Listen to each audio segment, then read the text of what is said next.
lalawigan ng Guimaras dahil sa malawakang oil spill noong taong 2006.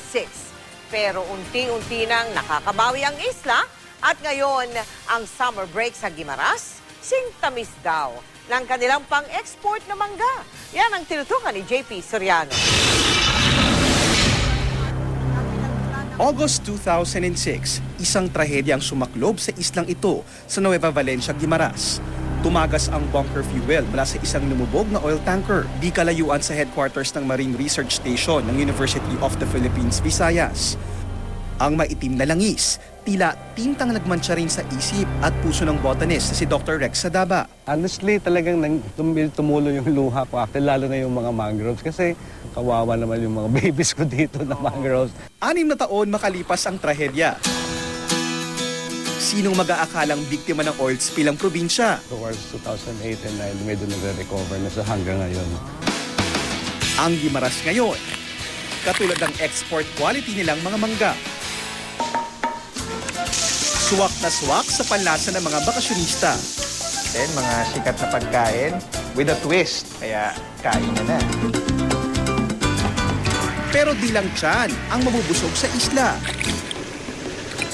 Saan ka man lumingon, piyesta sa mga mata ang mga tanawing makikita. Malaki man o maliit na isla, di ka mababagot sa dami ng happenings. Makakakilala ng kaibigang di mo inaasahan. Si Nemo. Pero ibabalik na namin si Nemo. So dito ka pinanganak, kaya bumalik ka dito. Oh, saan pupunta? Huwag mo iwan dito. At makiride sa trip ng iba.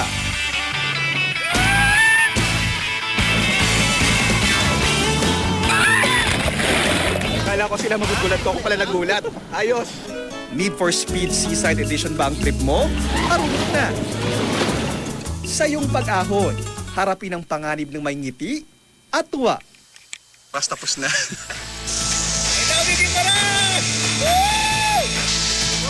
Isa pa! Kung sila na lang kakampi ko. Kaya namin to. Tawagin ang barkada at makipagdigma.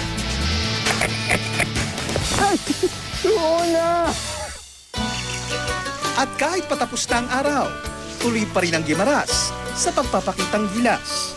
Batman! Isang biyayang dapat pangalagaan. Isang summer break na hinding-hindi ko malilimutan. Ako si JP Soriano, nakatutok 24 oras.